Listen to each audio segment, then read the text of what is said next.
თქვენ უყურებთ TV3-ს, ეს არის ток-შოუ დიდი პოლიტიკა, ემუქრება თუ არა საქართველოს დაშლა და არსებობს თუ არა რეალურად ეს საფრთხე, იმ შემთხვევაში თუ საქართველოს პარლამენტი დაამტკიცებს ახალ კოდექსს, რომელიც ადგილობრივი თვითმმართველობებისათვის კიდევ უფრო მეტი უფლებების მინიჭებას ეხება. Ამ თემაზე ამ სტუდიაში დისკუსიას არასაპარლამენტო ოპოზიციის ლიდერებთან და არასამთავრობო სექტორის წარმომადგენლებთან ერთად გავაგრძელებ. მე დიდ მადლობას გადავხდით დღევანდელი ჩვენი გადაცემის სტუმრებს იმისთვის, რომ იღებენ მონაწილეობას დღევანდელ ჩვენს გადაცემაში.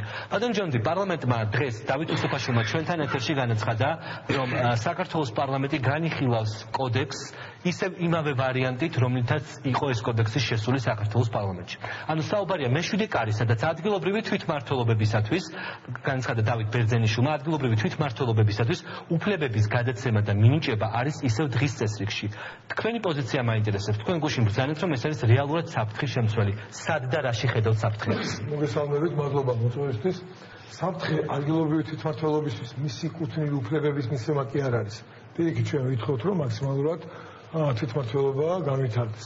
საფრთხე მდგომარეობს იმაში, რომ რესპუბლიკური პარტია სინქრონულად ერთის მხრივ ითხოვს რეგიონალური ენების სტატუსის მინიჭებას სხვადასხვა ეთნიკური უმცირესობების. ეს ამ კოდექსში არ წერია. ამ კოდექსში არ წერია, სხვა კოდექსში წერია, სხვა, მაგრამ ხო იცით რომ ამას ითხოვს და ამას არ მალა და მეორე მხრივ ასევე ითხოვენ რეგიონალიზმის შემოტანას და რეგიონების კუდის ქვეშ ჩვენ მივიღებთ ეთნიკური ნიშნით თვითმმართველობებს, უბრალოდ ეთნიკური ნიშნით რეგიონებს, რომელსაც ასევე ექნება თავისი რეგიონალური ამ ეთნიკურ უმცირესობებს მიენიჭებენ მათი ენას მიენიჭებენ ეთნიკურ სტატუსს. მე მინდა გკითხოთ რეგიონალური ენის სტატუსს. მე მინდა გკითხოთ რა აკლია კიდევ ამას იქამდე რომ დაემსგავსოს სახელმწიფო წარმონაქმნს.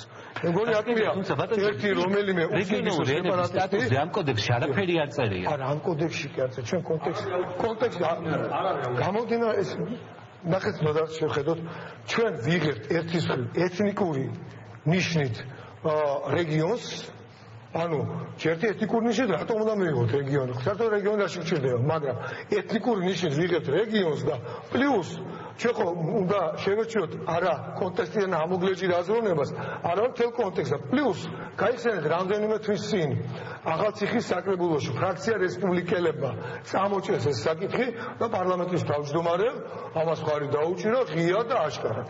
ეხლა შეერთეთ ეს ორი ამბავი ერთად და რას ნიშნავს, როცა ჩვენ მივიღებთ მაგალითად პირობითად ვამბობ, ეხლა არავის არ იცოდა იორმუღანლოს მუნიციპალიტეტს და მე იორმუღანლოს პლუს ყარაჯალას მუნიციპალიტეტი, ასეთი მუნიციპალიტეტებიდან გაკეთდება რაღაცა რეგიონი და ერქმევა რაღაცას პირობითად ავიღოთ გასაგებია, თუმცა იქნება ასევე და პლუს ამ იორმუღანლოს და ყარაჯალას მიერ შედგენილ მუნიციპალიტეტების კრებულს, რომელსაც რაღაცა რეგიონი ერქმევა, მივანიჭებთ რეგიონალურ ენასაც. თქოთ ამისას რა აკლია სახელმწიფო წარმონაქმნამდე ერთი უნამუსო რომელიც გააფრიალებს იქ დროშას დააჭროს და იტყვის რომ ჩვენ გვინდა დამოუკიდებლობა მოითხოვს კიდევ უფრო მეტ უფლებას მე კიდევ გამოვა კიდევ უფრო მეტი გრანტის გადაკლაპის მსურველი პოლიტიკოსი თუ არასამთავრობო ორგანიზაცია და აუცილებლად დაიწყებს იმაზე ზრუნვას რომ ვინმე სეპარატისტი არ გაგვიცივდეს და რაღაცა არავინ არაფერი არ აწყენოს და მე მინდა შეგახსენოთ რომ ყოველთვის გამოჩნდება გარედან სამხედრო დაშლის რა თქმა უნდა ნორმალიასაც და რესპუბლიკურ პარტიასაც მიზამიმართულას პარტიების ჯგუფის ინტერესს ეხლა მე ჩემთვის არსებითი მნიშვნელობა არ აქვს ვინმე რაიმეს როცა აკეთებს უცოდინარობის გამო აკეთებს ამას თუ რაღაცა მიმართულად რაღაცა ბოროტი მიზნებით არსებითი მნიშვნელობა ამას ამ შემთხვევაში არ აქვს იმიტომ ჩვენ თუ ამას დაუშვებთ შედეგად ჩვენ ამას მივიღებთ ამიტომ პრინციპულად შევიდეო ნინოსთან მინდა გადავიდე შემდეგი კითხვით ნინო როდესაც დაიწყო ეს აჟიოტაჟი გუშინდელი განცხადების შემდეგ საქართველოს საპატრიარქის მიერ გაკეთებული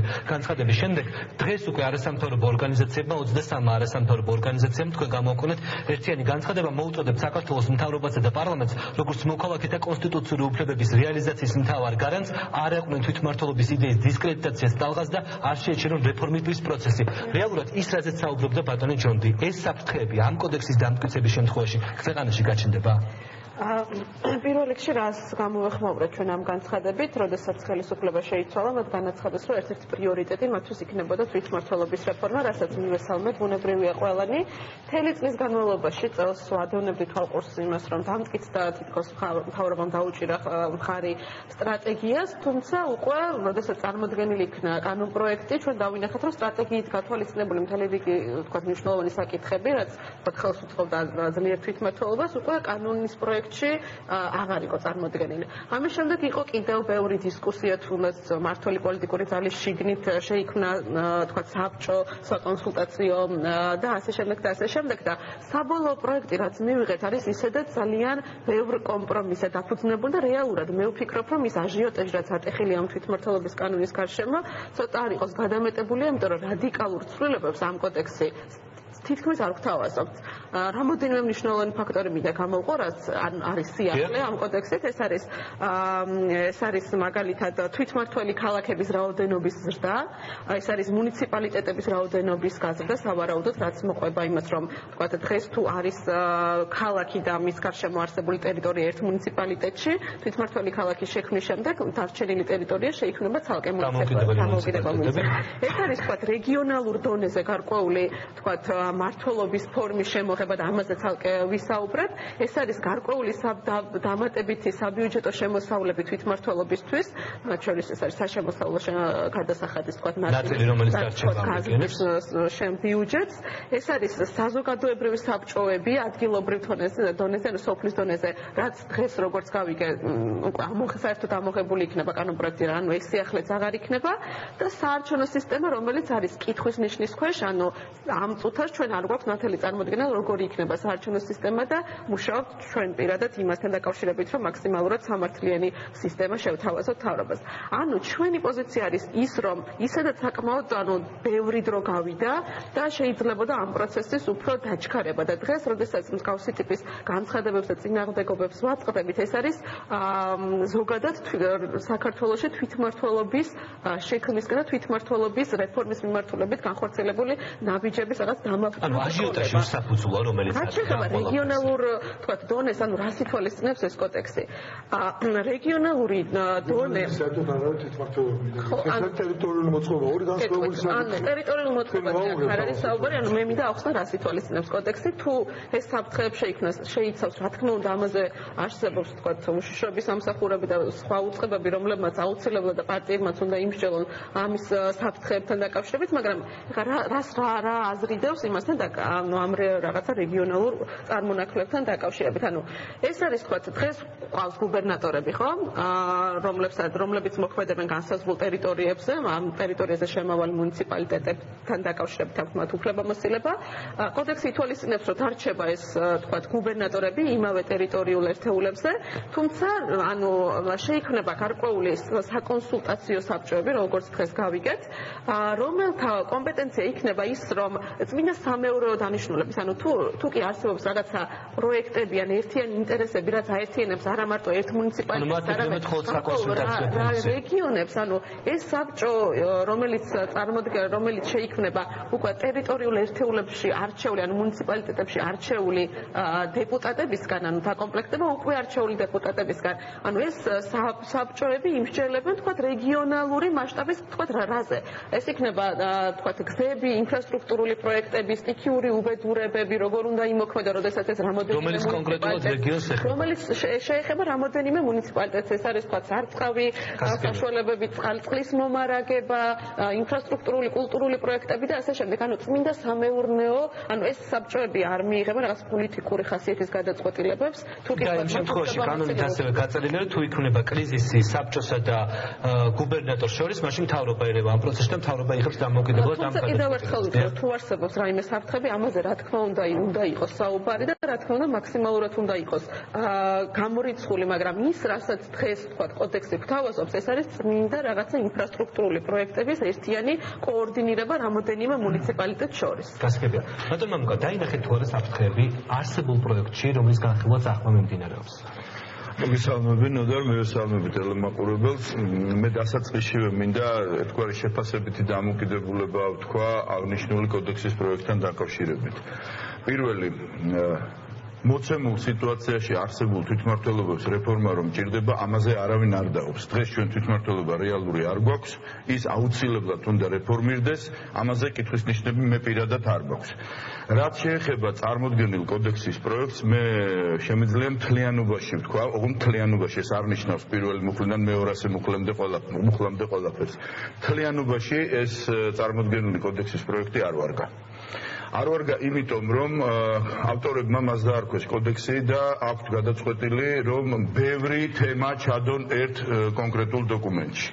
მე სვამ კითხვას არა, რიტორიკულად სვავ კითხვას და იქვე პასუხს მოვაყოლებ. მთავარი თემა დღეს რატომღაც იქცა მხოლოდ რეგიონის შექმნა, რეგიონული გაერთიანება მუნიციპალიტეტებისა და ასე შემდეგ. ბატონო დავით აქ თქვენთან საუბრობდა, რომ არაფერი კავშირი თვითმმართველობასთან რეგიონალურ გაერთიანებას, რომელიც გუბერნატორის საკონსულტაციო ორგანოა, არა აქვსო. თქვენს ეთერში თქვა დაახლოებით 20 წუთის წინ. ვეშავ კითხვას, რა უნდა თვითმმართველობის კოდექსში იმ თემის გაწერას, რომელსაც საერთო არ აქვს თვითმმართველობასთან. სვავ მეორე კითხვას, სოფლებში იქმნება საზოგადოებრივი საბჭოები. რა კავშირი აქვს სოფლებში შექმნილ საზოგადოებრივ საბჭოებს თვითმმართველობასთან? არაფერი, არის პასუხი და თუ არაფერი კავშირი აქვს, მაშინ რა კავშირი აქვს ამ თემას თვითმმართველობის კოდექსთან? თბილისში, უბნებში იქმნება საუბნო საბჭოები.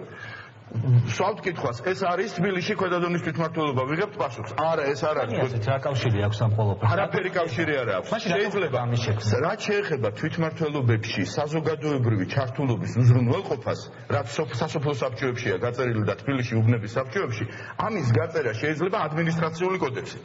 მას არანაირი კავშირი არ აქვს თვითმმართველობასთან. ეს არის მეთქი, შეცდომა არის ეს, რომ თვითმმართველობა და რაღაცეები ერთად იქნა დანახული, ერთ კოდექსში იქნა ჩაყრილი და აი ამან გამოიწვია ის აღრევა, რაც დღესდღეობით მივიღეთ. მაგრამ მაპატიეთ, თუ შეიძლება აუცილებლად გეტყვით საფრთხეებზე. მაგრამ ბანალურია, მაგრამ კარგი ნათქვამია. ჯერ წესია საქმე და მერე საქმეა საქმეო. ასეთ საკითხს რო დაუჯდები ხელისუფლების პოზიციიდან გასაკეთებლად, როდესაც გაქვს რაღაცნაირი იდეა ფიქსი, თუ მოწოდება, თუ იდეა, თუ რავი, როგორც გნებავთ ისე დაარქვით, რომ ქვეყანა უნდა მოაწყო ადმინისტრაციულ ტერიტორიულად ახლებურად, მინიმუმ იმის პოლიტიკური ნება უნდა გქონდეს, რომ ეს უნდა გააკეთო ხანგრძლივ დროში და უნდა გააკეთო ყველასთან ერთად. არ უნდა მოინდომო ერთ მშვენიერ დღეს ტომას ჯეფერსონობა, რომ საქართველოს შენი დასალაგებელია. რა აღმოჩნდა დღეს? არასამთავრობო ორგანიზაციები ამბობენ, რომ არ უნდა დაჩქარდეს პროცესი და უნდა მოხდეს განხილვები. ექსპერტები ამბობენ, რომ არ უნდა მოხდეს ეს ყველაფერი ასე და ამ ტემპებში და არ უნდა მოსწრებაზე არ უნდა ვიყოთ მაისამდე. პოლიტიკური ოპოზიცია ამბობს, რომ ჩვენ არ ვიყავით ჩართული ამ პროცესში და მოგვეცით საშუალება რომ ვიმსჯელოთ. ყველაზე გავლენიანი ინსტიტუტი საქართველოს საპატრიარქო, მიუხედავად იმისა, რომ ეკლესია და სახელმწიფო გაყოფილია ერთმანეთისგან და ერთმანეთის საქმეებში არ ერევა კონსტიტუციურად, ამბობს იგივეს, რომ გახსენით დისკუსია და ვილაპარაკოთ. ისევ კითხვა, აბა ვინ დაწერა ეს პროექტი? მაგრამ აღმოჩნდა ის, რომ თურმე ქართულ ოცნებაში შიდა კოალიციურ რეჟიმში ყოფილა უამრავი კითხვის ნიშანი. სასოფლო საბჭოები ამოიღეს, ქალაქის საუბნო საბჭოები ამოიღეს, ეხლა აგერ რეგიონულ გაერთიანებებზე მე-7 თავზე, ეგრეთ თუ მე-7 კარზე სერიოზული პრობლემებია. არ ამოიღებენ ამ თავს. ნუ იცით რა არის? ერთი სტუმრით ადრე რო ყავდათ ენა რა თქვა. ის ამბობს, რომ ფოტოშორის საინტერესო მომენტია კოალიციიდან ადრე მოდიოდნენ ხოლმე, ჯერ ოცნება დაждდებოდა და მერე ნაციონალი, ოღონდ ცალ-ცალკე ერთმანეთს არ უჯდებოდნენ. ეხლა საერთოდ ნოუ-ჰაუ დავინახეთ თქვენს ეთერში. ჯერ ერთი მოვიდა ოცნებიდან, მერე მეორე მოვიდა და სხვადასხვა რაღაცას ლაპარაკობდნენ. ეს მე მგონი რაღაცას ეს კოალიცია განსხვავებული პოზიციები გააჩინათ მათი. არა, უკაცრავად, იცით რა არის? როცა ასეთი ტიპის დოკუმენტის მიღება ცდილობთ, მინიმუმ კოალიციური ერთობა მაინც უნდა გქონდეს პრინციპი. ისინი არ მალავენ, რომ კოალიციაში ამ თემაზე არსებობს. ამიტომ ვამბობ, ნოდა რომ ამ კოდექსს არ წერია დიდი დღე. იმიტომ რომ ასეთი დამოკიდებულებები არსებობს შიდა კოალიციურ და გარე. რაც შეეხება საფრთხეს, მე პირდაპირ შემიძლია ვთქვა, რომ ის ჩანაწერი, რაც დღეს არის რეგიონალურ საბჭოებთან დაკავშირებით, იქვე გუბერნატორის უფლებებთან და შემდეგ ცენტრალურ ხელისუფლებასთან დაკავშირებით თითქოს არ ქმნის პრობლემას. მაგრამ მოდით ახლა დავაკვირდეთ, რა სულისკვეთებადებს ამ კოდექსში. ამაზე შორს არ წავალ, თუმცა ინფორმაცია უფრო მეტი მაქვს. სულისკვეთებადებს ასეთი. პირველი დონის თვითმმართველობა ჩავიდეს სასოფლო თემებში, ქალაქებში ჩავიდეს უბნებზე, მეორე დონის თვითმმართველობამ აინაცვლოს რეგიონის დონეზე და მივიღებთ იმას, რომ დღეს საკონსულტაციო ერთი შეხედვით უცხინარი სტრუქტურა გუბერნატორთან ერთად ხვალ გახდება რეგიონული თვითმმართველი, ასე ვთქვათ, ერთეული თავისი ექსკლუზიური კომპეტენციებით. უბრალოდ მე აქ მქონდა საუბარი, სანამ გადაცემა დაიწყებოდა. ნუ გავიწყდება ჩვენ რა ქვეყანაში ვცხოვრობთ, რა პრობლემების წინათ შედგას ეს ქვეყანა და რა გამოწვევების ვარაუდები შეიძლება არსებობდეს ხვალდაზე. ამიტომ ასეთ თემებზე, ესეთ რაღაც ხისტ და ქირურგიულ ჩარევებს როგორც მინიმუმ ჭირდება ფართო საზოგადოებრივი პოლიტიკური დისკუსია, რაც აკლდა ამ პროექტს და იყო ახირებამდე მიყვანილი სიტუაცია. და ბოლოს თქვენ ეკითხებოდით, რომ ეს შეიცვალა, ის შეიცვალა, ხო ვიცით, რომ აი ხა ვაფიქსირებ და ძალიან გთხოვთ მე დამახვედრეთ წინ ეს ჩემი ნათქვამი. 85 ფურცელი, 8 კარი და 200 მუხლი. როცა დამთავრდება, თუ დამთავრდა საერთოდ ეს რეფორმა და პროდუქტს მივიღებთ, მერე დავთვალოთ რა დარჩება 85 ფურცლისგან, 8 კარისგან და 200 მუხლისგან. დარჩება არაფერი. და ეს იქნება წყალი, ბოლოს რაც იქნება და იმასაც გეტყვით რატო იქნება წყალი. ერთადერთი მკვეთრი მესიჯი ევროსაბჭოს საპარლამენტო ასამბლეაზე ქვეყნის წინა პრემიერ-მინისტრმა თქვა, რომ საქართველოში ჩატარდება სერიოზული ადგილობრივი თვითმმართველობის რეფორმა. თქვა. ეს იყო გზავნილი და დავით ბერძენიშვილმა თქვა, რომ ეს იყო ბიძინა ივანიშვილის პირველი მარტის კონცეფციაზე ბიძინა ივანიშვილს აქვს ხელი მოწერილი და ეს ყველაფერი მან განაცხადა ევროსაბჭოს საპარლამენტო ასამბლეაზე. და მეორე მომენტი, ამ სამუშაო ჯგუფის თავკაცი გახლავთ რეგიონული განვითარების მინისტრი, აც უკვე დედაქალაქის მერი მართველი კოალიციიდან ბატონი ნარმანია. მერობის კანდიდატი ბოდიშით არის ბატონი ნარმანია.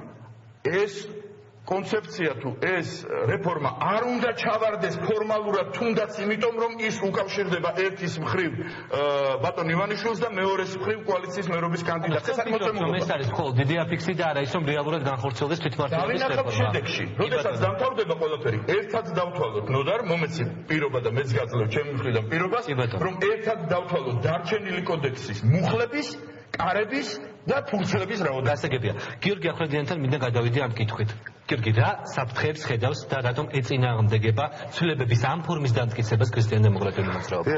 ძალიან ბევრი კონკრეტული საკითხი ითქვა უკვე და მე მხოლოდ გავაგრძელებ იმ მიმართულებას, რომელსაც ქვია ის, რომ ჩვენ დღეს განვიხილავთ, კონკრეტულად დღეს უკვე ფაქტად გვაქვს ისეთი თვითმმართველობის კოდექსი, რომელიც რეალურად რო ვთქვათ 99%-ით უკუია გამოშიგნული იმასთან მიმართებაში, რაც თუნდაც რამდენიმე დღით ან ერთი კვირის წინადამ მდგომარეობაში ძირითადი პუნქტები, რაც იყო თავისაგანი არის ისევ დარჩენილი პროექტში, ძალის კოალიციის ლიდერები. ეს უკვე არის საუბარი იმაზე, რომ ამ კოდექსში 3 ძირითადი მიმართულება, 4 ძირითადი მიმართულება მამუკამ ჩამოთვალა ისინი, პრაქტიკულად მათი ამ კოდექსში უკვე ყოფნა არ ყოფნა ძალიან სერიოზული კითხვის ნიშნის ქვეშ კი აღარ დგას, ალბათ უკვე ძალიან მალე აღარ იქნება უახლოეს დღეებში. ეს არის რეგიონალური თვითმმართველობის რეგიონალური მუნიციპალური გაერთიანებების საბჭოები, ეს არის საქართველოში სოფლის დონეზე არსებული საბჭოები და იგივე 17 თვითმმართველი ქალაქიდან დარჩა უკვე 13, ხო?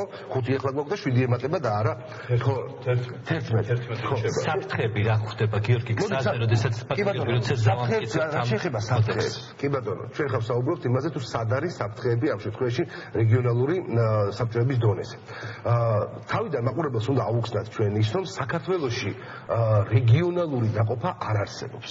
სამხარეო მოწყობა საქართველოში არ არსებობს და კონსტიტუციაში გვიწერია, რომ მხოლოდ და მხოლოდ მას შემდეგ დაუბრუნდებით ჩვენ სამხარეო მოწყობის თემატიკას, როდესაც ჩვენ ტერიტორიულ მდგომარეობას აღვადგენთ და ამ პროცესში აფხაზეთი და ცხინვალის რეგიონი ჩაერთვება. მანამდე ამ საკითხს ჩვენ არ ვეხებით. და დღეს წარმოიდგინეთ როგორი ვითარება.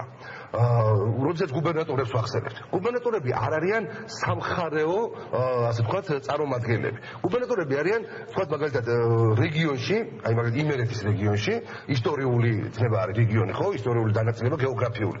12 მუნიციპალიტეტში წარგზავნილი დანიშნული პრეზიდენტის ზედამხედველები. ნუ აწი უკვე პრემიერ-მინისტრის. შესაბამისად, ისინი არ არიან სამხარეო ფიგურანტები და სამხარეო მოწყობის პირველი პირები. შესაბამისად, ჩვენ არ აგვაქვს რეგიონის დონეზე ამდაგვარი რამ. ეხლა შეხედეთ როგორი ვითარება გვაქვს. თუ შევკრიბეთ რა შეიძლება. 20 წელიწადია საქართველოში ძალიან ბევრი ადამიანი არსებობს ჩვენს ქვეყანაში დღეს, რომელსაც არ აქვს განცდა რომ მისი სამშობლო არის საქართველო და ის თავის თავს არ აკუთვნებს საქართველოს. ასეთები არ არიან მხოლოდ და მხოლოდ ეთნიკურად ქართველებისგან განსხვავებული ადამიანები. ქართველებიც არიან თქვენ წარმოიდგინეთ ასეთები და ამ შემთხვევაში ეთნიკურობას განაცხადი მნიშვნელობა არ აქვს. მაგრამ ასეთი რეგიონები ჩვენ გვაქვს, მე ვამბობ ასე ვთქვათ, ტერიტორიები, როგორიც არის ძირითადად სამხრეთი და სამხრეთ აღმოსავლეთი ნაწილი ჩვენი ქვეყნისა.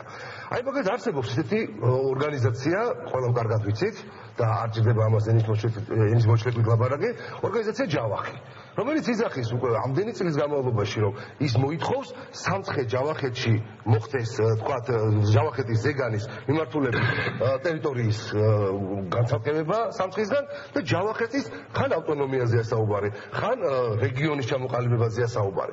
ეხლა როდესაც ამ საუბარს იწყებს ეს ორგანიზაცია, აცხადებს, აქვეყნებს თავის მოსაზრებებს და მოთხოვნებს ატენებს, მათ ყოველთვის ერთი და იგივეს ეუბნებიან, რომ რომელ რეგიონს ითხოვთ თქვენ? რომელ რეგიონის გაყოფაზე? სამცხე ჯავახეთი როგორც ესეთი სამხარეო მოწყობის წარმონაქმნი არ არის. სამცხე ჯავახეთის რეგიონში ისტორიულ ტერიტორიაზე არის 6 მუნიციპალიტეტი და შესაბამისად იმ მუნიციპალიტეტებში მოახდინეთ თქვენი ინტერესების გადანაწილება, მაგრამ არავითარი რეგიონი არ არსებობს, ვერავითარ ცალკე ჯავახეთს ჩვენ ვერ შევხვდით. ამიტომაც რაც არ არის ამ შემთხვევაში იმის მიმართულებით ისინი ვერაფერს ვერ ითხოვენ. მაგრამ როგორც კი შენ უკვე შექმნი და წინაპირობა არის, როდესაც შენ რეგიონალურ საბჭოებს შექმნი, ეს არის ერთგვარი, რა თქმა უნდა, ამას ესე არ ქვია, მაგრამ წინაპირობა იმისა, რომ ეს ძალიან მალე, როგორც მომუკავდა, ძალიან ბევრი ფუნქციას დაემატოს მომავალში და ერთგვარი პარლამენტის ფუნქციაც კი შეიძინოს. არა პირდაპირ წესით არჩეული, მაგრამ მაინც ქვედა დონიდან წამოსული, ხო? მუნიციპალიტეტებიდან წამოსული. შესაბამისად, ეს ამ შემთხვევაში დადგება ძალიან მარტივი საკითხი. შენ თუ ქმნი უკვე სამხარეო რეალობას, მაშინ დადგება იმათი მხრიდან უკვე ითხოვნა, რომ მაშინ ჩვენ ვითხოვთ, რომ ამ საბჭოში კი არ გვინდა ვიყოთ სამცხე ჯავახეთის, არამედ ჯავახეთის რეგიონალური საბჭო გვინდა შევქმნათ. შენ იტყვი, რომ არა, მე ამას არ შეგაქნევინებ, იმიტომ ეს სეპარატიზმია და იწყება კონფლიქტი, იწყება დაჯახება ამ შემთხვევაში უკვე თვითმმართველობებთან და იქიდან წამოსულ ამ ინიციატივასთან, რომელიც ამ საბჭოებში არის წარმოდგენილი და ჩვენ ძალიან მარტივად პირდაპირ შემიძლია თქვა ყოველგვარი მიკი-მოკიმის გარეშე ჩახალიანიზა მივიღებთ ახალ აძიმბას. აი ეს რომ არ მოხდეს, ამას ელემენტარულად ჭირდება ამ მმართველობის ძალიან ფაქიზი, ძალიან ჭკვიანური და ძალიან გრძელ შორსმჭვრეტელური გეგმების ჩამოყალიბება. ეს შორსმჭვრეტელური გადამტკიდებულები რო არ შეექმნა, ამაზე ჯერ კიდევ ფიქრობდა პავლე ინგოროყვა, ჯერ კიდევ 18-იან წლებში, როდესაც ამბობდა, რომ რეგიონების თვალსაზრისით ჩამოყალიბება და ამ კუთხეების მიხედვით რეგიონების დაყოფა გრძელვადია პერსპექტივაში არის საშიში ქვეყნის ტერიტორიული მთლიანობისათვის. და ამიტომ შექმნა იმ ადამიანმა აი რაიონების 25 კილომეტრზე გასასვლელი რაიონები. არჩილ გამზარდიასთან მინდა გადავიდე შემდეგი კითხვით, რეალურია თუ არა ეს საფრთხები, ის რაზეც საუბრობს საპარლამენტო ოპოზიცია და მაინტერესებს თქვენი შეფასება, ხელისუფლება ამ საფრთხეებს ვერ იაზრებს, თუ უბრალოდ ხდება რაღაც გარკვეული თვალის დახუჭვა იმისთვის, რომ საერთაშორისო ვალდებულებები იყოს შესრულებული. პირველ რიგში ვიტყვი, რომ არც ისე შორი პერსპექტივებია ეს რაღაცა ტრაგიკული განვითარება, ძალიან მარტივ სქემას გეტყვით. უფრო მეტსაც გეტყვით, არის ძალიან მარტივი, როდესაც ტერიტორიული ადმინისტრაციული ერთეული რეგიონი ყალიბდება და არის იქ ძირითადი მოსახლეობა. ძირითადი მოსახლეობას გააჩნია ენობრივი მაჩვენებელი, ჩვენ რას ვუძებთ?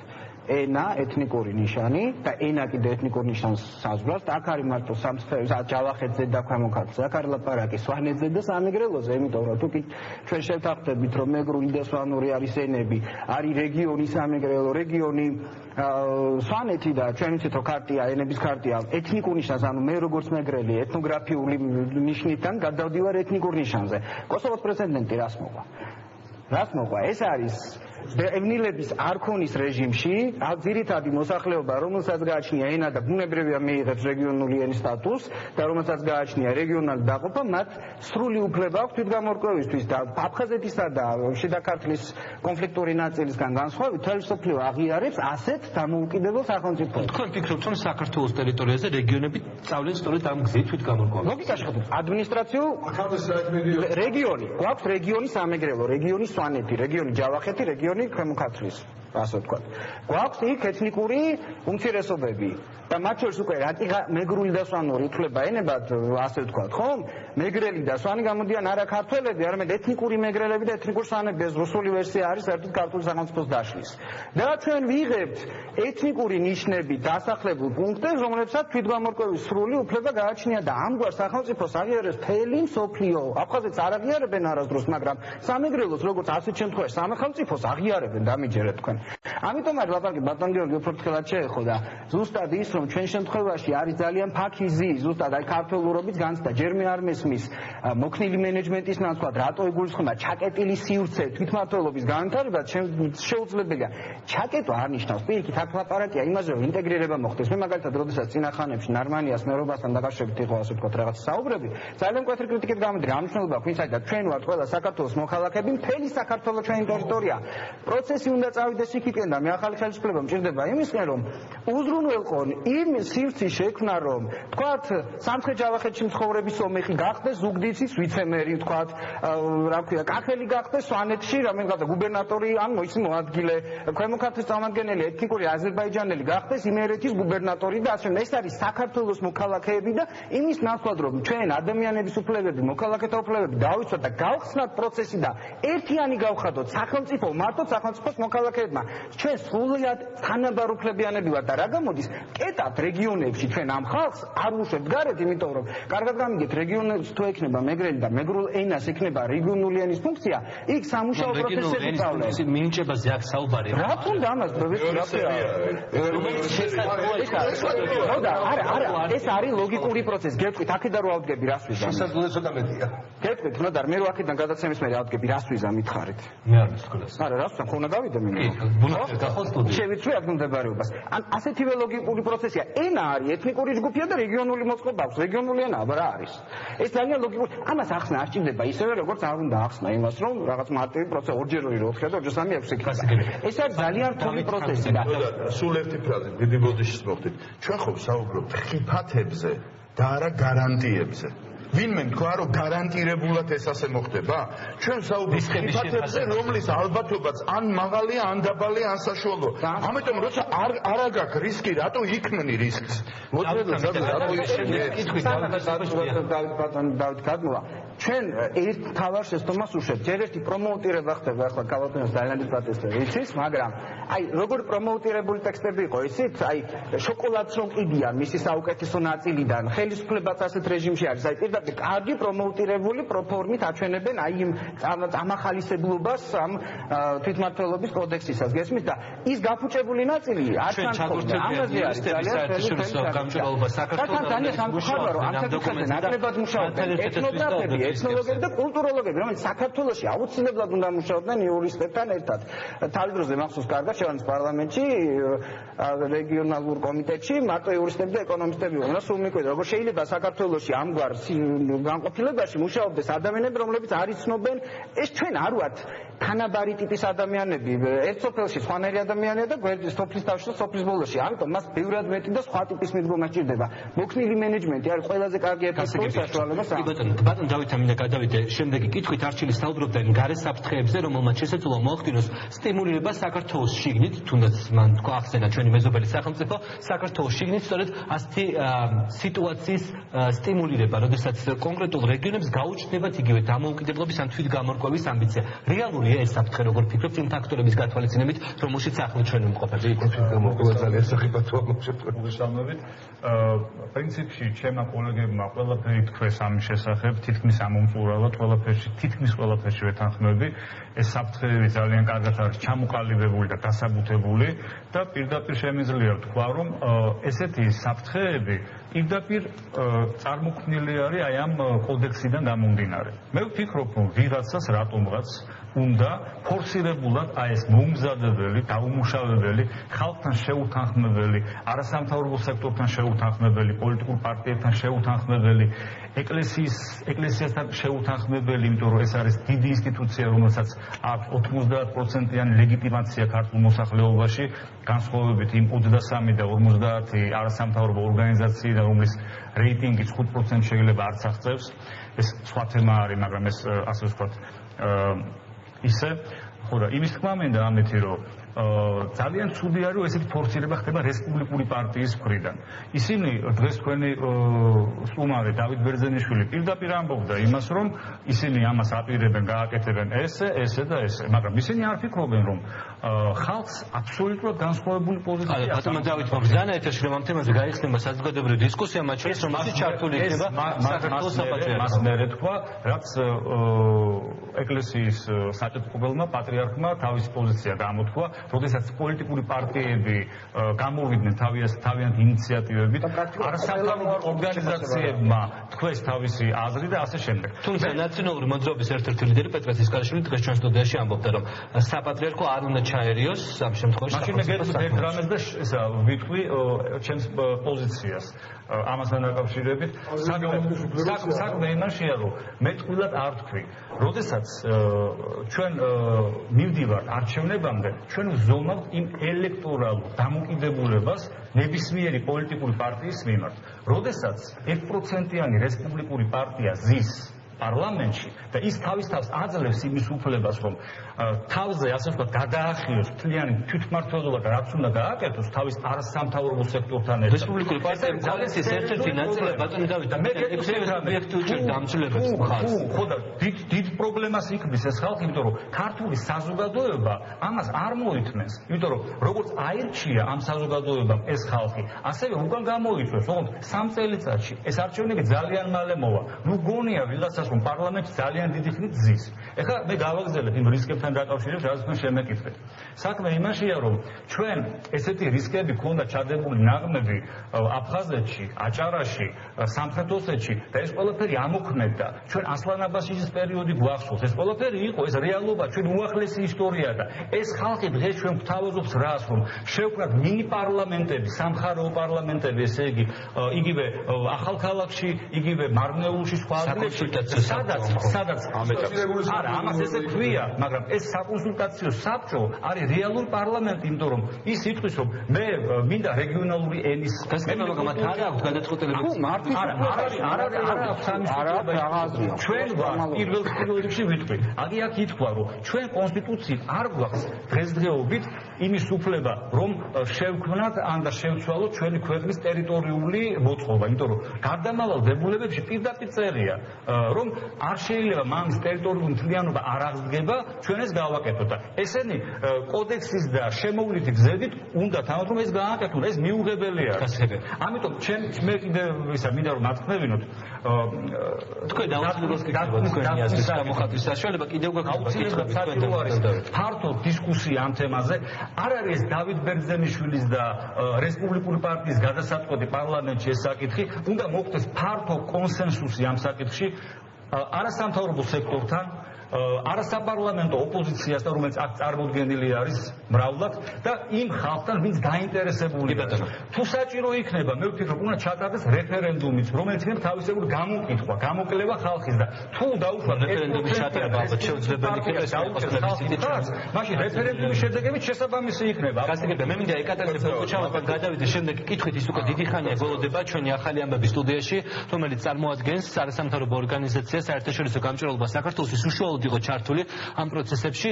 რეალურად თქვენ ისმენთ უკვე დიდი ხანია, 9 საათზე მეტია დისკუსიაში ჩვენ სტუდიაში, სადაც პოლიტიკოსები საუბრობენ იმ საფრთხებზე, რომელიც შეიძლება გამოიწვიოს კოდექსში ცვლილებებმა, რომელიც არის უკვე ინიციირებული საქართველოს პარლამენტში. თქვენი აზრით, რეალურია თუ არა ეს საფრთხეები, რომელიც არსებობს და დღეს ჩვენ გავეცანით თქვენი ორგანიზაციის ხელმოწერილ დოკუმენტსაც, სადაც პირდაპირ მოუწოდებთ საქართველოს მთავრობას, რომ არ მოახდინოს თვითმმართველობის რეფორმის დისკრედიტაცია და ეს საქმე მიიყვანოს ბოლომდე. რატომ არის პრინციპულად მნიშვნელოვანი ამ საკითხის ბოლომდე მიყვანა? მოგესალმებით. პირველ რიგში მინდა აღვნიშნოთ, რომ დღევანდელ განცხადებამდე გუშინ ჩვენმა ორგანიზაციამ გამოაქვეყნა მოკლე წინასწარი მოკლე კვლევა თვითმმართველობის კოდექსთან დაკავშირებით და ჩვენ იქ ვისაუბრეთ უკვე დეტალურად იმაზე, თუ რა საფრთხეების წინაშე შეიძლება იყოს ბიუჯეტი, შეიძლება იყოს ადგილობრივი თვითმმართველობა, რა უნდა გავითვალისწინოთ მანამდე, სანამ დავიწყებთ ამ რეფორმის სრულად განხორციელებას. პირველი რაც შემიძლია გითხრათ და რაც არის ჩვენი წუხილი, ის რომ ერთი თვის წინ დაახლოებით დედაქალაქის თბილისის შესახებ კანონში შესატანი ცვლილებები იქნა ინიცირებული დეპუტატთა ჯგუფის მიერ, რომელიც თბილისის მერის უფლებამოსილებების მნიშვნელოვნად შეზღუდვას გულისხმობდა. თუმცა ეს გამოიწვია თვითონვე და დღეს დავით ბერძენიშვილმა განაცხადა, რომ ეს იყო დიდი შეცდომა. დიახ, მაგრამ ეს აჩვენებს იმას, რომ ეს არ იყო რეფორმის ერთიანი ნაწილი, ეს იყო რაღაც გარკვეული ჯგუფის მიერ მომზადებული ინიციატივა, რომელიც გულისხმობდა თბილისის მერის რაღაც გარკვეული უფლებამოსილებების შეზღუდვას რაღაც კონკრეტულ ვადაში. მიგვაჩნია, რომ ესეთი სახისრულებები და ესეთი სახის ინიციატივები არ უნდა განიხილებოდეს ცალ-ცალკე და ეს აუცილებლად უნდა იყოს თვითმმართველობის ერთიანი რეფორმის ნაწილი. ასევე თვითმმართველობის აი ამ კოდექსში არ არის საუბარი იმაზე, თუ როგორ მოხდება საზღვრების დადგენა თვითმმართველობის ან მუნიციპალიტეტებს შორის, როგორც ითი წლებია უკვე მიმდინარეობს მუნიციპალიტეტებს შორის დავა საზღვრებთან დაკავშირებით და ისინი ვერ თანხმდებიან თუ რომელი ტერიტორია შედის რომელი მუნიციპალიტეტის საზღვარში. ასევე ძალიან მნიშვნელოვანია და არავინ არ საუბრობს იმაზე, თუ რატომ ხდება მუნიციპალიტეტებში დასაქმებულ პირთა შემცირება დაახლოებით 3000 დასაქმებული იქნება დათხოვილი სამსახურიდან, მაგრამ 2017 წლიდან მათი რიცხვი კვლავ გაიზრდება და რატომ გაიზრდება ეს რიცხვი ასევე საინტერესოა და ამაზე პასუხი არ აქვს. ასევე არის მნიშვნელოვანი და ფინანსური მხარე აი ამ რეფორმის, როგორც იცით, ემატება ძალიან 13 თვითმმართველი ქალაქი და 50-მდე მუნიციპალიტეტი. დიახ, ასე გახდება მუნიციპალიტეტების რაოდენობა. დიახ. და პირველ რიგში ეს აი მათი ფორმირება უნდა მოხდეს დაახლოებით 7 თვის ვადაში, ანუ როგორ მოხდება ამ შენობების უზრუნველყოფა, საერთოდ ვთქვათ, თუ კი არსებობს ეს შენობები, მათი აღჭურვა შესაბამისი ტექნიკით, დასაქმება შესაბამისი, ანუ ამ მუნიციპალიტეტებში მოსახლეობის დასაქმება, შერჩევა როგორ მოხდება, ამაზე საერთოდ არ არის საუბარი, ვინ გაიღებს ამ ხარჯებს და აქვს კი საერთოდ ბიუჯეტს იმის შესაძლებლობა, რომ დაფაროს ეს ხარჯები და ასევე ძალიან საინტერესო არის საზოგადოებრივი საბჭოების თემა. პროექტის თანახმად სოფლის 10% თუ კი ხმხარს დაუჭერს გარკვეულ ჯგუფს, მას უკვე ექნება შესაძლებლობა, რომ ის დარეგისტრირდეს საზოგადოებრივი საბჭოს სახით, მაგრამ თუ კი მივიღებთ იმ შემთხვევას, როდესაც სოფელში რამოდენიმე ჯგუფს დაუჭერს თქვათ მოსახლეობა ხარს, როგორ მოხდება მათი შერჩევა და ხომ არ გამოიწვევს ის დაპირისპირებას მოსახლეობას შორის. ჩვენ კიდევ ერთხელ ვაფიქსირებთ, რომ ეს არის მნიშვნელოვანი საკითხები, ამაზე უნდა გაკეთდეს აქცენტები და არა იმაზე, რომ შესაძლებელია იქ რაღაც სეპარატისტული მოძრაობები იქნეს გაღვივებული. ეს რეფორმა არის დაწყებული, ეს რეფორმა ბოლომდე აუცილებლად უნდა იყოს. დიდი მადლობა. ეს იყო ეკაბო კუჩავა, არასამთავრობო ორგანიზაცია საერთაშორისო გამჭვირვალობა საქართველოს იურისტი, რომელიც უშუალოდ იყო ჩართული ამ პროცესში და რომელმაც წარმოგვიდგინა სხვა პრობლემები, სხვა რაკურსით, რომელიც შეიძლება შეიქმნას არა სეპარატისტული მოვლენების განვითარება და გაღვივება, არამედ სხვა აუცილებლად მოგხსენებთ თქვენ სიტყვასაც. ბატონო მამკა, რეალურად თქვენი აზრით გზად არის საქართველოს ბიუჯეტი ახლა იმისთვის, რომ აიღოს ამ ხელატვირთვის საკუთარ თავზე? საქართველოს ბიუჯეტი 2013 წლის შესრულებისთვის არ აღმოჩნდა მზად და დაახლოებით 800 მილიონიანი გარღვევაა. და ეხლა თქვენ წარმოიდგინეთ 50 მუნიციპალიტეტით მეტი რომ იქნება თავის შენობებით, თავის ადმინისტრაციული ხარჯებით, კიდე პლუს ამ რეფორმას რამდენი ხარჯი დაჭირდება. ეხლა მე ჩავთვლიდით თქვენი კითხვა როგორც რიტორიკული, რა თქმა უნდა რომ არ არის, მაგრამ ხელისუფლებას არა აქვს გათვლილი თქვენი აზრით? უბედურება სწორედ მაგაშია. უყურეთ, აი ერთ დეტალს გავიხსენებ კიდევ ბატონი დავითის ბერძენიშვილის ნასაუბრებიდან, რომ საერთო სახელმწიფოებრივი გადასახადების გაყოფა მოხდება და საშემოსავლო ნაწილი წავა თვითმმართველობაში და ნაწილი დარჩება ცენტრშიო. ნაწილი არის ასეთი 5% წავა და 95 დარჩება. ისე როგორც მოგების გადასახადი წავა თუ არ წავა, მოგება თავის ბუნებით არის ადგილობრივი გადასახადი, ანუ იქ სადაც რეგისტრირებულია როგორც ასეთი. ამიტომ როცა გაყოფაზეა საუბარი, ამ ხელა პროექტს რომ წერ, ფინანსური ნაწილის უზრუნველყოფა თუ არ გააკეთე, მაშინ ექსკლუზიური კომპეტენცია არ არის გაკეთებული. ფინანსური გათვლები არის ლირიკის დონეზე. ფინანსებს უყვართ რიცხვები. ფინანსური გათვლები არის ლირიკის დონეზე, ამას მამუკა კაცი დაწერა. და პლუს ამას უნდა მიყვეს აუცილებლად ქონება. თუ კომპეტენციას არ ახლავს ფული და ქონება, ჩათვალეთ რომ კომპეტენცია არ სრულდება და ეს არის უბრალოდ კაღაზზე დაწერილი. და რაც თავარია, ეხლა აი ქალბატონი საუბრობდა, ჩართვა რომელსაც ჰქონდა, საზოგადოებრივი საბჭოები ახსენა. საზოგადოებრივი საბჭოები კოდექსის პროექტის თანახმად იქმნება არჩევნებიდან 6 თვის შემდეგ 10%-ის ხელმოწერის შედეგად გამგებლის თანხმობის შემთხვევაში ნაციონალურმა მოძრაობამ შექმნა თბილისში ამხანაგობები, რომლებიც არჩევნების დღეს კეთდებოდნენ კოორდინატორებად საარჩევნო. ეს არის პირდაპირ პარტიული მანქანის შექმნის მცდელობა სოფელში და ქალაქად. ეს არის ღია და სრული პასუხისმგებლობით ვაცხადებ. იმიტომ რომ გამგებელი აირჩევს იმ 10%-იან ჯგუფს, რომელიც მის პოლიტიკური ინტერესებს. სასამართლოზე, ანუ იმისი გათეთრება ხდება თუ შეიძლება იყოს მეთოდური გათეთრება, რაც ნაციონალურმა მოძრაობამ ვერ გააკეთა.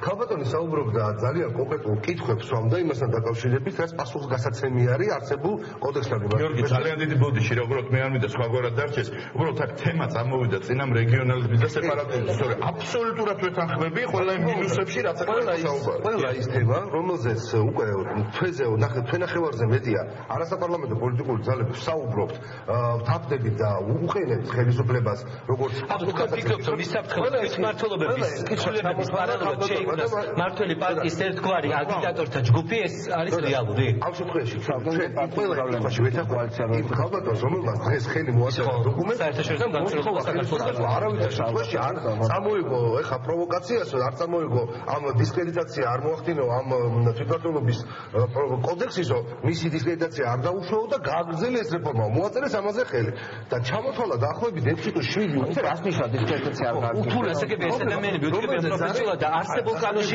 ხარვეზებზე საუბრობენ და არა ჰიპოთეტურ ხარვეზებზე, რომელიც შეიძლება მომავალში იყოს. ასაგებია, უბრალოდ თემა წამოიწია გუშინდელი პატრიარქის განცხადების შემდეგ რეგიონალური საბჭოებთან დაკავშირებით გააქტიურდა ეს თემატიკა და მაგიტომ საუბრობთ ამ დღეს, რომ შეგვიძლია ვისაუბროთ ყველა იმ ეს როგორც თავარი საფრთხეები და ყველა სხვა დანარჩენი როგორც თანადები საფრთხეები. ასო გაუცემელი კოდექსი არ შეიძლება იყოს დღეს პარლამენტში შეტანილი ამ ხელი უნდა მოაწერო დოკუმენტო გამოიტანოს ეს კოდექსი შეიძლება თქვენ თუ მოგისმენთ რაიმე ტიპის თუნდაც მიუღებელი დაბალი დონის, მაგრამ ახსნა რატომ უნდა 63 მუნიციპალიტეტიდან 100 მუნიციპალიტეტამდე გაზრდა. ეს არის ნაციონალური მოძრაობის აქტივისტები, კოორდინატორები, გახსოვთ უკვე პოლიტიკური სტატუსი. ხო, სტატუსი იყო და ნახევრად გაშარჟებული იყო მანქანა. ხო, რომლებიც პრაქტიკულად უნარჩვო პარტიული მანქანა, რომელიც გახალბების, შანტაჟის, ფოტოშოპის, მათ ასევე დასმენის ფუნქციაც ჰქონდათ. რომ ეს არ არის იგივე სისტემა იქნება თქვენ. არის ეს ხალხი ყველა გადაბაგდა ახლა ოცნებაში. თბილისის საკრებულოს გადახედეთ და ვინც იყო ნაციონალური მოძრაობის ყველაზე ოდიოზური ზონდერები და ყველაზე ესეთი უკრაინაში რომ ჩადიოდნენ ტიმოშენკოს არჩევნები ჩვენ სხვა თემაზე საუბრობთ. ეს ხალხი და დამახვილებაში ეს ხალხი ყველა არის გადაბარგებული ახლა დიდი ნაწილი საქართველოს შევაში ამ ხალხს შენახვა უნდა დასაქმება უნდა. ამისთვის იქნება ეს. რა თქმა უნდა მუნიციპალიტეტების რაოდენობის გაზრდა და აი სოფსაბჭოები რაზეც მამუკალაპარაკობდა და ასე შემდეგ. ეს რა ამას ემსახურება. ერთი ძალიან მოკლე თქისება. საუკუნის დასაწყისში 20 წლებში მაშინდელმა პოლიტიკურმა ელიტამ სერგო ორჯონიკიძე იყო ცეკას დივანი, ფილიპე მანხაძე ამ ხალხმა შექმნეს საქართველოში 3 ავტონომია. ჯერ გააჩუქეს სოჭა და კახის რაიონი და ზაქათალას რაიონი, შექმნეს 3. 2 აქედან დაკარგული გვაქვს უკვე. და დღეს რომ მართლა ენობრივი ბარიერი არ არის აკეთებში და რელიგიური ნიშანზე წლებია აჭარაძეც მეჭირება თურქეთი და რუსეთი აი ეს ორთავე ხელს იფშნებს და ნესმონდარი ელოდება რომ გავეს. დღეს რომ მართულ ხარტები იბნება რუსები როობა იცის სადაიბლებენ ამ საზღვარს სადაც სააკაშვილო 2008 წლამდე გახსოვთ კოკოიტი ფანდარასის ღონისძიებები რო გასაგები ეს არის სამხრეთ ოსეთის ადმინისტრაციული ერთეულის სააკაშვილის დავლებული საზღვრები იყო მათ შორის ახალგორი რო შეამატა. გასაგები ნინოს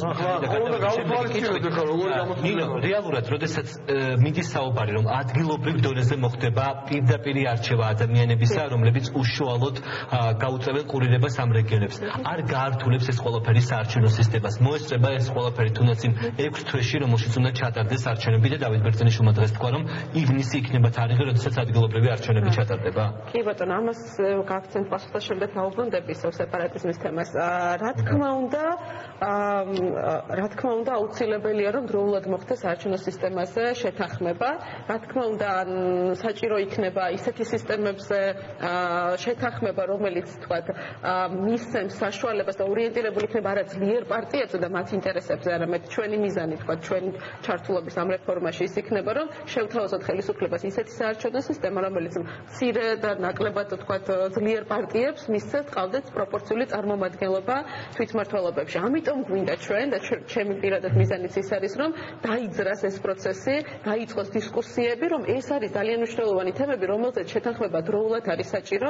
თვითმმართველობის არჩევნები არის მაისში და მანამდე თუ არ შევთანხმდით თუნდაც საარჩევნო სისტემაზე და ეს რაღაც თქვათ რომელი თვითმმართველი ქალაქი, რომელი იქნება თვითმმართველი ქალაქი, რომელი იქნება მუნიციპალიტეტი, დაგვიანებული იქნება და გამოვა რომ მაისში ჩვენ ჩავატარებთ იმავე სისტემით არჩევნებს და გვეყოლება ისეთივე თვითმმართველობა, როგორიც ყავდა დღემდე და არ ვიცი ვინმე არის ამ თუნდაც ამ დარბაზში, ვინც ფიქრობს ასევე ამაში ახალ კოდექსში არის ცვლილება, სადაც საუბარია რომ 3 წლით უნდა იყოს არჩეული ადგილობრივი თვითმმართველობა. რეალურად ხო არ მივიღებთ შედეგს, რომ საარჩევნო ციკლის აღრევა მოხდება, ანუ საპარლამენტო არჩევნები და ადგილობრივი თვითმმართველობის არჩევნები ერთმანეთს დაუახლოვდება და ცვლილებები ხელისუფლებაში, როგორც საპარლამენტო, ასევე ადგილობრივი თვითმმართველობის დონეზე იქნება ერთად. მე პირადად არ ვემხრობ იდეას, რომ საქართველოს შეიძლება ეს არის ევროპულის ქვეყნების მაგალითები, მაგრამ საქართველოში დღევანდელ არსებულ სიტუაციაში არ ვემხრობ იდეას, რომ თვითმმართველობის და საპარლამენტო არჩევნები ჩატარდეს ერთდროულად, იმიტომ რომ ეს რა თქმა უნდა გამოიწვევს იმას, რომ ერთი ძალა, რომელიც იქნება მაშინ ძლიერი, თანაბრად მოვა როგორც ცენტრალურ, ასევე თვითმმართველობაში და ეს არ არის ჩემი აზრით ქართული დემოკრატიისთვის მნიშვნელოვანი. კი ბატონო,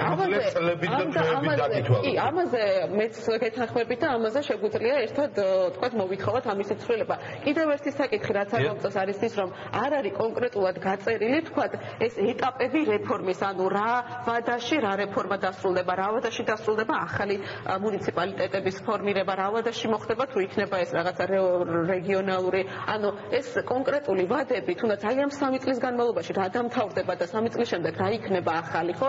ანუ ამაზე კონკრეტული ხედვები არ არსებობს.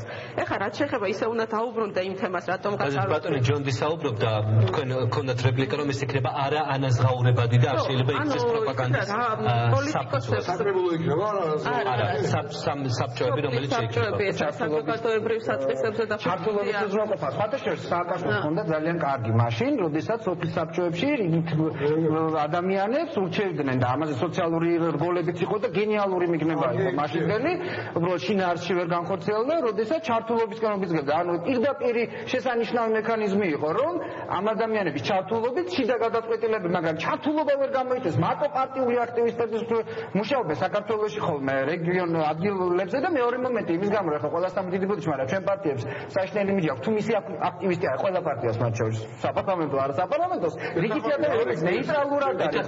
განყოფილ ახლა საზოგადოებრივ პროცესებს წლების განმავლობაში, ხო? პოლიტიკას აქვს. ხო, ამიტომაც რიგ ჩვეულებრივ ნეიტრალური ადამიანი, რომელიც მოაზროვნეა უფრო და საქმეზე ორიენტირებული, არასაპარტიო აქტივისტური იდეის მიზნებით არ ერთვებოდა საერთოდ პროცესებში. ვისაც აქვს რაღაცა ან სოფელი ან აგარაკი, ნებისმიერ ძალიან მარტივად მიხვდება რაზგურში. თუ შეიძლება თავთავასწრებ რა, ანუ აქ საუბარი იყო, თქვენ საუბრობდით, რომ თქვა ეს რაღაცა თვითმმართველობის რეფორმის ეს კომპონენტი მიგვიყვანს რაღაცა ერების თვითგამორკვევის უფლების აღიარებამდე და საერთაშორისო სტანდარტების დაასრულოს გინდა შემაგალებად ინგლისში და ესპანეთში. ჩვენ ხელი მოვაწერეთ ამ განცხადებას, რომელზეც თქვენც ისაუბრეთ, რომ 23 საკმაოდ არარეიტინგული ორგანიზაციის პოზიცია. კი ბატონო, თუმცა შემდეგ ახსნეთ, რომ ჩვენი ჩართულობით უნდა მოხდეს ამ პარტიების ჩართულობით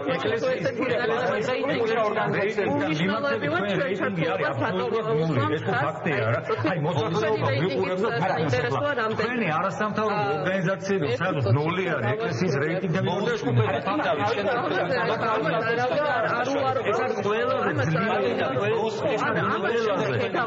ყველაზე ავტორიტეტული ინსტიტუცია, რომლის რეიტინგი არის 90%. ეს გამოდის არაერთი სექტორის ედინზე სასაუბრო და არ შევკრებივარ. ძროხ ცოტა ხდება გავუთხოთ ჩვენ სასწრაფოდ ყველაფერი აბსოლუტურად გისმენთ. ხო, ანუ რაზეც საუბრობდი პირველ რიგში, როდესაც ხდება უბრალოდ საერთოდ ბატონო, დაასრულოს ქალბატონმა და შემდეგ თქვენ მოგცემთ. ანუ ჩვენ როდესაც ხელი მოვაწერეთ განცხადებას და ვთქვით, რომ მსგავსი ტიპის განცხადება დისკრედიტაციას გაეწევა სრულიად და თვითმმართველობის იდეას, ანუ რა შემდგომარეობს, როდესაც ბატონები გამოდიან და ამბობენ, რომ ამ რეფორმის შემადგენელი რაღაცა კომპონენტები გამოიწვევს სეპარატიზმის იდეის გაგვივებას, ჩვენი თქვა მეგრელები და სვანებს ექნებათ ანუ შეიქმნება საფუძველი რომ მათი აღიარება მოხდეს და თვითგამორკვევის უფლება მოხდეს და ასე შემდეგ. ავადმუნებ შემიძლია მიმართოთ არ ქონდა არაერთი ერების თვითგამორკვევის უფლება ესეთი მარტივი არ არის. ერების თვითგამორკვევის უფლება წარმოიშობა მხოლოდ და მხოლოდ მაშინ, როდესაც სახელმწიფოში შექმნილია ისეთი პირობები, რომ ამ ერებს არ აქვთ თვითგამოხატვის შესაძლებლობა, როდესაც ისინი იდევნებიან. როდესაც ისინი ქართლის სტატუსი, ეთნიკური საზომი, ავტოქტონი და რეგიონალური დაყოფა. სრულიად მასშტაბია.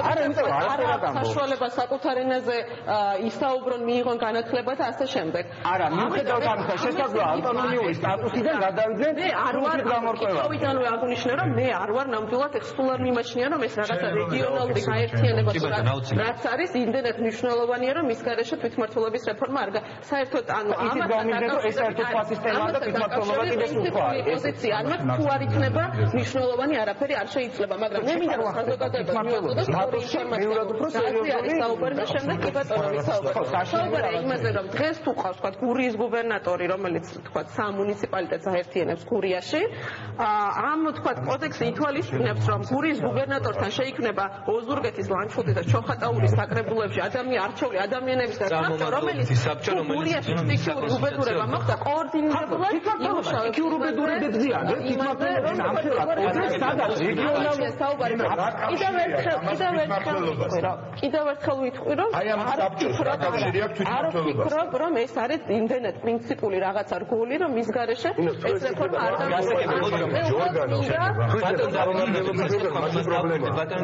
წარმომადგენლობითი ორგანო არ იქნება და მარტო საკონსულტაციო